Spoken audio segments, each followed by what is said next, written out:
Ang mga tao ay nangangailangan ba ng relihiyon? Maaaring nakatagpo ka na ng mga lungsod na walang mga gusali, mall at mga sinehan. Mga lungsod na nasira kahit mga lungsod na walang pamamahala.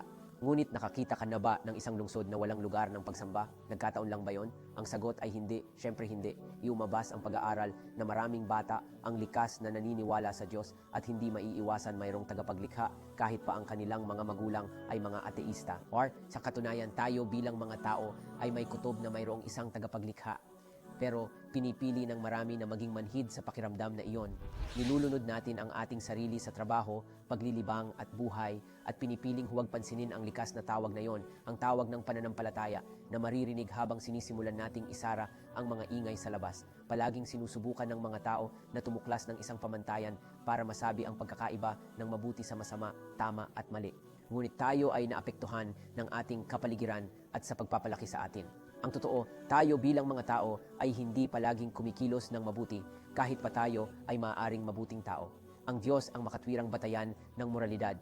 Maaaring ito'y tila nakakagulat o kontrobersyal sa ilan, ngunit ano ang nagbibigay sa sinuman ng autoridad na tukuyin ang tama sa mali? Hindi tayo iniwan ng Diyos ng walang layunin at hindi tayo nilikha ng walang kabuluhan.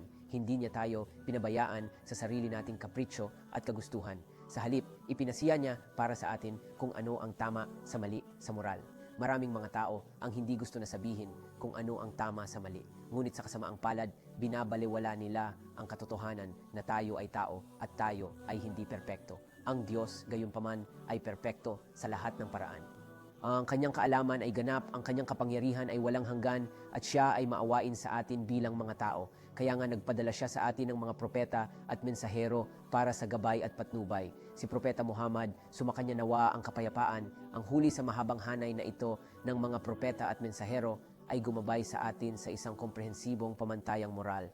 Individual ka man o komunidad, binigyan niya tayo ng mga pamantayang gumagarantiya ng kapayapaan at kaligayahan para sa lahat.